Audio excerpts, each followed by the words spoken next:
नमस्ते, आप सभी का स्वागत है मेरे चैनल में चिराग एस्ट्रोलॉजी। और हम बात कर रहे हैं केतु की, और केतु महादशा के साथ साथ वो कौन से भाव में है और उसकी महादशा चल रही है, उसके इफ़ेक्ट्स क्या मिलते हैं, हम उस पे बात कर रहे हैं। तो हमने 4 भाव तक देखा है, 4th हाउस तक देखा है। कुंडली में अगर आपको भाव कौन से हैं, कुंडली क्या है, स्थान क्या है, पता नहीं है आपको, तो आप मेरा एक वीडियो है कुंडली कैसे देखें, वो फर्स्ट आप देख लेंगे पार्ट, उसके बहुत सारे पार्ट्स हैं। फर्स्ट भी देख लेंगे तो आपको बहुत ही क्लैरिटी हो जाएगी कि भाई कुंडली क्या होती है, बेसिक आपको सारा समझ में आ जाएगा। फिर आप दूसरे किसी भी वीडियो को देखेंगे तो आपके लिए बहुत आसान हो जाएगा समझना। यहाँ पर केतु जो है वो पंचम भाव में हम पहुँचे हैं। तो 5वें जो स्थान में केतु का आना, केतु का होना आपके बर्थ चार्ट में, और केतु की महादशा का आना, ये क्या इफ़ेक्ट देता है। देखिए, केतु की महादशा जो है वो एक तरह से लाइफ में वैसे भी स्ट्रेस क्रिएट करती है, इल्यूशन क्रिएट करती है, अभाव क्रिएट करती है। बहुत रेयर चार्ट होते हैं जिसमें केतु के कॉम्बिनेशंस उस समय पे अच्छे होते हैं। अगर केतु जैसे मकर में है, मंगल के साथ है, या मेष में है, मंगल के साथ है, दूसरे किसी राशि में भी मंगल के साथ है, तब उसके प्रभाव बदल जाते हैं, उसके इफ़ेक्ट्स बदल जाते हैं। वृश्चिक में है मंगल के साथ, या फिर अकेला है लेकिन मंगल की राशियों में है, तब केतु अच्छा थोड़ा रिजल्ट देता है। अदरवाइज़ केतु बहुत ही स्ट्रेस देता है, बहुत ही लाइफ में डाउनफॉल देखना पड़ता है। दूसरे शब्दों में मैं अगर रियल उसका इफ़ेक्ट कहें तो ज़िंदगी पटरी पर से उतर जाती है, पता नहीं कहाँ चल रही है, पता ही नहीं चलता, समझ में नहीं आता आप क्या कर रहे हैं लाइफ में, क्यों कर रहे हैं। और 7 साल की महादशा होती है, 7 ईयर्स। तो वो 7 साल आपकी लाइफ के कहाँ निकल जाते हैं, और उसमें आप जहाँ है वहाँ से भी काफ़ी बड़ा डाउनफॉल आपको देखना पड़ता है। तो वो आपको समझ में नहीं आता है। उसके बाद वीनस की महादशा आती है केतु के बाद तुरंत। तो वीनस की महादशा अच्छी होती है लोगों के लिए नॉर्मली तो, लेकिन वो बहुत अच्छी होने के बावजूद केतु का इफ़ेक्ट क्या होता है उसकी मैं पहले बात कर रहा हूँ। वीनस की महादशा शुरू होने के 1-1.5 साल तक तो आपको रियलाइज़ नहीं हो रहा है कि मैं वीनस की महादशा में आया हूँ। इतना इम्पैक्ट होता है, केतु का इतना असर होता है। मानसिक रूप से इंसान को ज़्यादा स्ट्रेस पहुँचता है, चाहे केतु किसी भी स्थान में हो और उसकी महादशा है। मानसिक रूप से ज़्यादा आप डिस्ट्रॉय होते हैं, टूट जाते हैं। अब केतु आपका पंचम भाव में है और उसकी महादशा है, तो 5वां जो स्थान है वो संतान का है, 5वां जो स्थान है वो प्रेम का है, विद्या का है, आपके स्टॉक मार्केट का है, बहुत सारी चीज़ें हैं उसमें। तो पंचम भाव को लेके केतु का जो इफ़ेक्ट है वो आपको इन सारी चीज़ों में मिलेगा। अब नॉर्मली केतु आपका इस स्थान में बैठा है, उसकी महादशा आती है, तो इन सारी चीज़ों से वो आपको डिटैच करता है। केतु का एक अभाव का मतलब है डिटैचमेंट, दूरी, डिस्टेंस क्रिएट करना। तो आप जो पढ़ाई कर रहे हैं उसमें आपको लगेगा कि बहुत हो गया, अभी मुझे जो भी, आप सपोज़ आप पढ़ाई शुरुआत कर रहे हैं पढ़ाई की, तो आपको लगेगा, मतलब बच्चे हैं आप, तो आप पढ़ेंगे नहीं, पेरेंट्स परेशान होंगे कि अरे मेरे बच्चे है ब्रिलियंट लेकिन पढ़ता नहीं है। तो उसका रीज़न पेरेंट्स को मैं कहूँगा जिनके बच्चे बहुत अभी छोटे हैं, जूनियर सीनियर केजी में है, फर्स्ट सेकंड स्टैंडर्ड में है, फोर्थ फिफ्थ में है, तो केतु की महादशा अगर उनकी चल रही है तो वो पढ़ेंगे नहीं। उनको समझ में नहीं आएगा कि मुझे क्यों पढ़ा रहे हैं। उनको लगेगा कि ये फालतू चीज़ क्यों हो रही है मेरी लाइफ में, और आपको तकलीफ़ होगी कि भाई मैंने अच्छे स्कूल में इनका एडमिशन करवाया है, बहुत अच्छे से सब कुछ हो रहा है, लेकिन ये पढ़ ही नहीं रहा है, हमने इतने पैसे खर्च किए हैं। तो स्ट्रेस मत लीजिए, जब तक केतु है, उसकी महादशा है, 5th हाउस में उसका केतु है, तो वो पढ़ने में उतना रुचि उसकी नहीं होगी।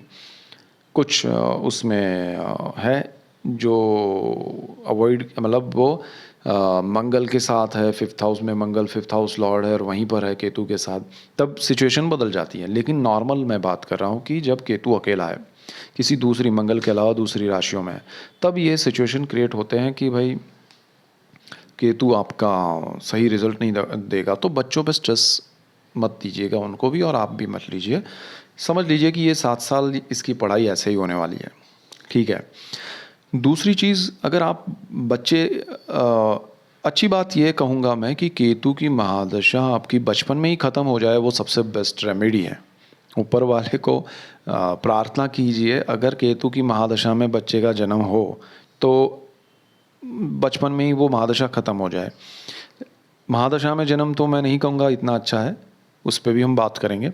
लेकिन सपोज़ बुध की महादशा में जन्म हुआ और फिर केतु की आ रही है बचपन में महादशा, 7 साल आपके आप फर्स्ट स्टैंडर्ड में है और ख़त्म हो गया 7th तक, तो आपके लिए बहुत अच्छा हो जाएगा। फिर 8th के बाद आप पढ़ाई में फ़ोकस कर पाएंगे, आप पढ़ पाएंगे। हालांकि दूसरे प्लैनेट्स देखेंगे चार्ट के आप तो समझ में ज़्यादा आएगा, लेकिन केतु का इफ़ेक्ट ख़त्म हो जाएगा उसकी महादशा के साथ, वो सबसे बेस्ट है। अब यहाँ पर केतु जो है वो, अगर आप स्टूडेंट हैं, आप हायर स्टडीज़ में हैं, आपने 12th तक बहुत अच्छा आपका, बहुत सारे लोग हैं, मैंने ऐसे भी देखे हैं। देखिए केतु से पहले जो महादशा आती है वो बुध की आती है। अब बुध जो है वो एक्चुअली बुध ज्ञान है, ठीक है। बुध इज़ नॉलेज। लोग कहते हैं गुरु ज्ञान है, गुरु ज्ञान नहीं है। गुरु जो है वो ज्ञान के दाता है। मतलब बुक अगर है, आप एक क्लास में, फॉर एग्जांपल एक क्लास चल रहा है, पढ़ाई चल रही है स्कूल या कॉलेज में, तो स्टूडेंट्स हैं वो और उनके सामने टीचर है, गुरु है। लेकिन ज्ञान जो है वो उन दोनों में नहीं है, ज्ञान है वो बुक में है जो वो पढ़ा रहे हैं। तो बुद्ध इज़ दैट बुक, वो किताब जो है, जो जिसमें नॉलेज है, वो गुरु पढ़ के आपको सुना रहा है, वो आपको समझा रहा है। तो गुरु ज्ञान तो दे रहा है, बट उस किताब में से, तो वो किताब जो है वो ज्ञान है, वो बुद्ध है। और जिनकी बुध की महादशा केतु से पहले होती है ऑलवेज, तो बुध की महादशा अच्छी होती है तो वो लोग मैनेजमेंट में, चार्टर्ड अकाउंटेंट्स, फिर अकाउंट्स के मैनेजमेंट में, एमबीए में, कंपनी मैनेजमेंट, कॉस्ट अकाउंटेंसी, फिर ऐसे बहुत सारे बैंकिंग के फील्ड में जहाँ पर नंबर्स आते हैं, वो सारे फील्ड में वो अच्छे होते हैं। लेकिन उसके बाद केतु आता है। अब मैं ये बात इसलिए कर रहा हूँ कि केतु की महादशा जैसे ही शुरू होती है और कोई बच्चा ऐसा है कि स्टूडेंट है जो बहुत अच्छा है अकाउंट्स में, 12th में उसने बहुत अच्छे मार्क्स लिए, बट केतु आ गया, तो उसका जो डिग्री है उसमें फिर वो, उसको मज़ा नहीं आएगा पढ़ने में, उसके रिजल्ट्स कम आएंगे। कोई ऐसा है कि जिसका केतु की महादशा है, उससे पहले बुध की महादशा है, उसने इंजीनियरिंग, ये अकाउंट्स में बहुत अच्छा किया 2 साल डिग्री में, और उसका 4 साल का अगर पूरा सिलेबस है तो उसमें 2 साल केतु आ गया, तो लास्ट ईयर में केतु आ गया महादशा में और 5th हाउस में बैठा है, तो वो चीज़ उसके लिए प्रॉब्लम क्रिएट करती है। और बुध की महादशा में ऐसा नहीं कि बुध की महादशा ही आपको मैनेज, बुध का भी वहाँ 5th हाउस से कनेक्शन होता है, 5th हाउस लॉर्ड से, तब ये सारे मैनेजमेंट के और वो सब जो मैंने बताया वो होता है। तो पूरा चार्ट देखना पड़ता है, बट एक समझने के लिए मैं ये बात आपको बता रहा हूँ नाउ। तो केतु का ये इम्पैक्ट है, आप इंजीनियरिंग में बहुत अच्छा कर रहे हैं, आप मेडिकल में बहुत अच्छा कर रहे हैं, सडनली आपका पीजी में एडमिशन होता है और आप उसमें कुछ नहीं कर पा रहे हैं। एमबीबीएस के गोल्ड मेडलिस्ट मैंने देखे हैं जो कि पोस्ट ग्रेजुएशन में अधूरा छोड़ देते हैं, या फिर ब्रांच बदल लेते हैं, या फिर कॉलेज बदल लेते हैं, या फिर ब्रेक ले लेते हैं। This is because of Ketu. Engineering में ऐसा होता है, मेडिकल में होता है, किसी भी ब्रांच में होता है। सो केतु यहाँ पर आपको, इवन ज़रूरी नहीं है कि आप फेल हो जाए, केतु यहाँ आपको ब्रेक लेने पर मजबूर करता है कि भाई सिचुएशंस ऐसे क्रिएट होते हैं, मेंटल स्टेटस ऐसा हो जाता है, घर में कोई ऐसी परिस्थितियाँ निर्मित होती है कि आपको ड्रॉप लेना पड़ता है, आप उस चीज़ में, पढ़ाई में रुकते हैं, रुक कर आपकी पढ़ाई होती है। सो ये केतु का इफेक्ट शुरू हो जाता है ड्यूरिंग द केतु महादशा, and Ketu in the 5th house, पंचम भाव में केतु है। सो यहाँ केतु आपको इस तरह से मेंटल स्ट्रेस देता है। अब आपको सोचना, रेमेडी की अगर इससे रिलेटेड मैं बात करूँ तो यह है कि आपका केतु है 5वें स्थान में, उसकी महादशा है, कुछ सोचना नहीं है, जो हो रहा है होने दीजिए, आप उसमें कुछ नहीं कर सकते। आप गणपति की पूजा कीजिए, गणेश जी विद्या के लिए भी अच्छे हैं, विघ्नहर्ता भी है, और केतु उनके संपूर्ण कंट्रोल में आता है। आप गणेश जी का पूजा पाठ करेंगे, आपको बहुत फ़र्क पड़ेगा, आप सही निर्णय ले पाएंगे। देखिए बहुत मैंने रेयर ऐसे रेमेडीज़ देखे हैं, एक्सपीरियंस किए हैं, जो सीधा सीधा इफ़ेक्ट करते हैं। उसमें ये केतु के लिए गणपति है, बहुत स्ट्रॉन्ग इफ़ेक्ट है गणेश जी का, तो उनका पूजा पाठ कीजिए, मंत्र जाप कीजिए, और उससे आपको बहुत बेनिफिट होगा। एक चीज़, दूसरा ये है, केतु के दौरान आपको एक्सेप्टेंस रखना है कि ऐसा कुछ होने वाला है, तो आपको डिप्रेस नहीं होना है, अरे मैं कितना ब्रिलियंट था, मेरे साथ ऐसा क्यों हुआ, मैं तो बहुत अच्छी थी पढ़ाई में, लोग अब क्या कहेंगे। आपका केतु जाएगा वीनस आएगा, आपकी लाइफ सेट होगी, आपका वीनस अच्छा होगा, ज़िंदगी में आप बहुत आगे। वीनस की महादशा 20 साल की होती है और अच्छा वीनस रहेगा तो फिर आप उसमें बहुत अच्छा करेंगे। सो आपको यहाँ पर केतु से डिप्रेस नहीं होना है। कहने का मतलब ये है, कुछ लोग कुछ पढ़ाई करते हैं तो डिप्रेशन में आ जाते हैं, नेगेटिविटी आती है, गलत संगत, फिर उसकी वजह से वो चले जाते हैं, फिर उनको रियलाइज़ होता है कि ये क्यों किया मैंने। और आप सिर्फ ये चीज़ समझ लीजिए, रेमेडी यही है कि ग्रहों को समझना, उनकी दशाओं को समझना, सबसे बेस्ट रेमेडी मेरे हिसाब से यही है। तो आपको पता है कि ये इसका इफेक्ट ये है तो एक्सेप्ट कीजिए, दैट्स इट। तो यहाँ पर एक चीज़ ये पढ़ाई को लेके हुई। आपके लिए ये भी हो सकता है कि ड्यूरिंग आप बहुत अच्छी स्कूल में पढ़ाई कर रहे हैं, अचानक से आपके पेरेंट्स की शिफ्टिंग हुई और आपको प्रॉब्लम आपको होगी। उनके लिए तो शिफ्टिंग हो गई, जॉब या बिजनेस में कहीं भी उन्होंने शिफ्टिंग किया, आपका स्कूल बदल गया, स्कूल की वजह से आपको प्रॉब्लम आएगी। आपको लगेगा ये क्या हो गया, मैं वहाँ अच्छा था, मेरी पढ़ाई अच्छी चल रही थी, अभी यहाँ पर क्यों मुझे डाला, और ये तो स्कूल मुझे पसंद नहीं है, यहाँ टीचर्स या कहें कि जो भी वो माहौल ही आपको मज़ा नहीं आएगा।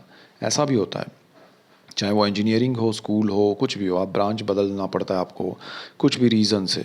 तो ये चीज़ होती है। यहाँ पर केतु जो है वो आ, पढ़ाई में कभी कभी ऐसी भी पढ़ाई उसी टाइम पे जब आती है, मेन ईयर्स आपके होते हैं पढ़ाई के, केतु की महादशा शुरू हो जाती है और पंचम भाव में, तो वो आपको ऐसी पढ़ाई में डाल देता है जो फ्यूचर में आपके काम नहीं आने वाली है।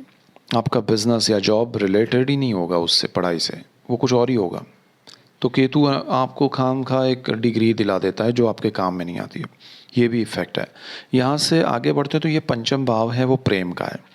तो जीवन में आप प्रेम की तलाश में रहेंगे और वो पूरी नहीं होगी कभी भी, क्योंकि पंचम भाव में जन्म का केतु बैठा है तो वैसे ही अभाव क्रिएट करता है और उसकी महादशा आती है तब तो ज़्यादा। तो बहुत सारे रिलेशन ब्रेक हो जाते हैं। लोगों को लगता है कि अरे राहु मेरी कुंडली में बैठा है या मंगल की वजह से हुआ या ट्रांजिट की वजह से हुआ। नहीं, वो केतु पंचम भाव में बैठा है, उसकी महादशा शुरू हुई और आपका इफेक्ट उसने दे दिया। दूसरा यहाँ पर ये भी है, पंचम भाव की वजह से आप संतान भाव है तो संतान को लेके भी आपको बहुत ही डिले होता है, आपको बहुत अभाव लगता है कि भाई जीवन में या तो दूसरे ग्रह अच्छे नहीं हैं। D9 चार्ट में, चतुर्थांश कुंडली में, जो भी वर्ग कुंडलियाँ हैं उसमें संतान भाव को लेकर, और ये बर्थ चार्ट में दूसरे प्लैनेट्स और दशाएं दूसरी अच्छी नहीं है, तो फिर वहाँ अभाव क्रिएट होता है, संतान नहीं होती है। तो ये केतु का इफ़ेक्ट है, और होती है तो फिर आपको जिस उसमें लंबा समय लगता है, आपको जो एज होती है उसके हिसाब से नहीं होता है, वो डिले होता है।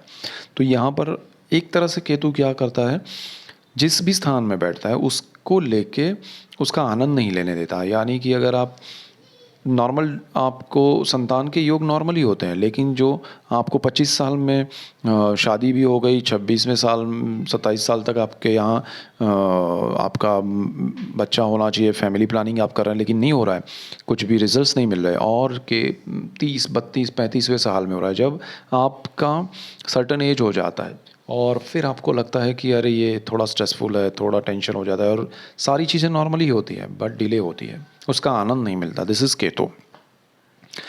सो ये भी एक चीज़ है। अब यहाँ स्टॉक मार्केट भी है, शेयर बाज़ार भी है। शेयर बाज़ार में क्या है कि आप गलत इन्वेस्टमेंट कर देंगे, आप लंबे अरसे तक का गलत इन्वेस्टमेंट करेंगे, फिर लगेगा अरे यार 20 साल या 10 साल 5 साल मैंने इसमें पैसा डाला, उसी उतना ही पैसा इसमें डाला होता तो बहुत अच्छा होता।